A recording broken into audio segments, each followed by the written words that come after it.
Some more shit that your father should have taught you if you had one. I'm gonna show you how to change a tire on your car. Start by locating this tool somewhere in your trunk. Your car should have came with one when you bought it. Or if you can somehow get your hands on a professional one, I highly suggest it. It'll make your life a million times easier. Either way, these are both called, and say it with me now, a jack. Not to be confused with your best friend, that's a jackass. What a jack does is lift the car off the ground. Before you start jacking the car up, you want to grab the bar that comes with the jack, because this is what you're going to use to loosen your lug nuts. The reason you want to loosen the lug nuts while the car is still on the ground is because while it's in the air, if you try to turn the lug nuts, the wheel will either start spinning or the car will push forward and fall off the jack and break a bunch of shit. If the lug nut is stuck, like the shit won't come off, simple.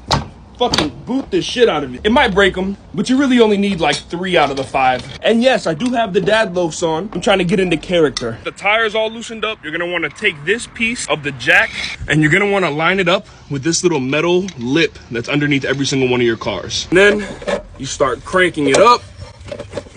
Your tire should be roughly 8 to 9 inches off the floor, as you can see here. At this point, you want to start removing all the lug nuts that you loosened up earlier. You want to leave them on so that the tire doesn't just fall off while you're cranking it up, but you can take them off pretty much whenever. Why are you even removing your tire? It looks like it's fine. Because you see this metal that's sticking out of my tire? Yeah, you're never supposed to let it get like this, but I am a professional fucking piece of shit, so I ride things out until they fucking get destroyed, as you can see.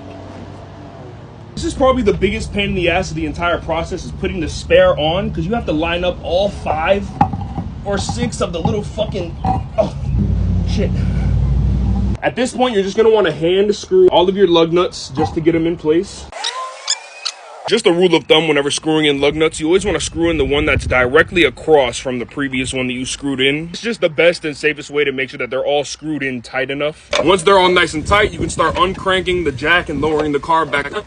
And use the little bar tool to really tighten the fuck out of all the lug nuts. Still going to the one directly across from the previous one. You want them to be as tight as your little human arms will allow. And now you have successfully changed your tire. Whew, I need a fucking blunt. Shit.